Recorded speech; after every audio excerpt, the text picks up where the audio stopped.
ப்ரெக்னென்சியில் கால் வீக்கமா? இது எதனால் வருது? இதுக்கான தீர்வு என்னன்னு பார்ப்போம். ப்ரெக்னென்சியில் உங்கள் பேபிக்கு பிளட் ஃப்ளோ இன்க்ரீஸ் பண்ணணுன்றதுக்காக மதரோட பிளட் வால்யூம் இன்க்ரீஸ் ஆகும். ஸோ இதனாலேயே கால்கள் வீங்கும். அடுத்து உங்கள் யூட்ரஸ் வளர வளர உங்கள் பெல்விக் வெயின்ஸை அது கம்ப்ரெஸ் பண்ணும். இதனால் கால்கள்லேருந்து உங்கள் ஹார்ட்டுக்கு போகிற பிளட் ஃப்ளோ குறையும். ஸோ இந்த ஸ்டாக்னேஷன்னாலேயே கூட கால்கள் வீங்கும்.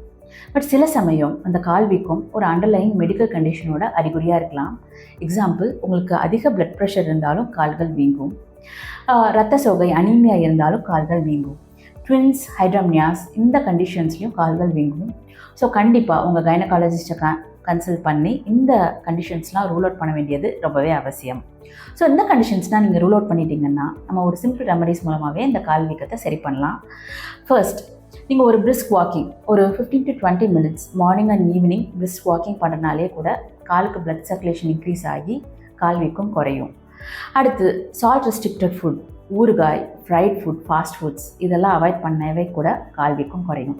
கடைசியாக, உங்கள் காலை தொங்க போடாமல் எலிவேட் பண்ணி ஸ்டூலில் எலிவேட் பண்ணி வச்சுருக்கிறது மூலமாக காலில் பெல்விக் கன்ஜஷன் ரிலீஸ் ஆகி உங்கள் காலில் இருக்க எடிமா குறையும்.